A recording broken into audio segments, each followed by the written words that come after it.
We all have that pot in the house. I think ukuthi this only applies maybe to African people will understand me better.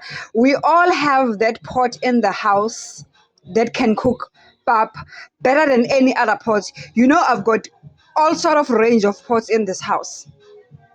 You've seen them, some of them I've used them in some of the videos. But uyabona this one, umakoya, when it comes to cooking pap. I cannot perfect ipapa ngingasebenzisanga leli pot. Asibone ukuthi sihlanganisa kanjani.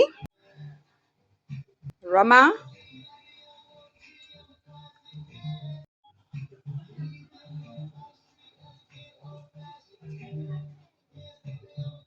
Nayo ke guys impuphu. So what you do, you pour amanzi abandayo kwimpuphu. The reason you are doing these steps and this process when you're making braai pap is because you are avoiding lumps. Let us mix together so that you can see how it's done. This is cold water and this is raw maize. Ayikho enye into engiyifakile la, it's just raw maize before I put it inside the boiling water. Right? This is how we mix, and then it's ready to be poured. Our finely chopped onions, we don't need a lot. So this is how our mixture looks like, and I've just turned down the fire. Now my stuff is sitting at 4. So you just literally mix, you just literally mix bit by bit, bit by bit.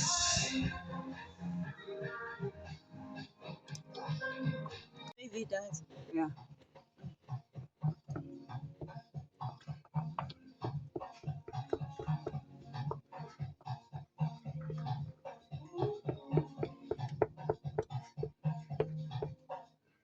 No lumps, smooth, looks yummy. This is how it's supposed to be. And how soft you want to be entirely depends on you and your family. How do you like your pap? How hard or how soft do you like it? I cannot really determine that. You can always pour in more maize as long as you feel good it's too soft. Right now, this one, because it's for braai, I know my family will be happy with this one.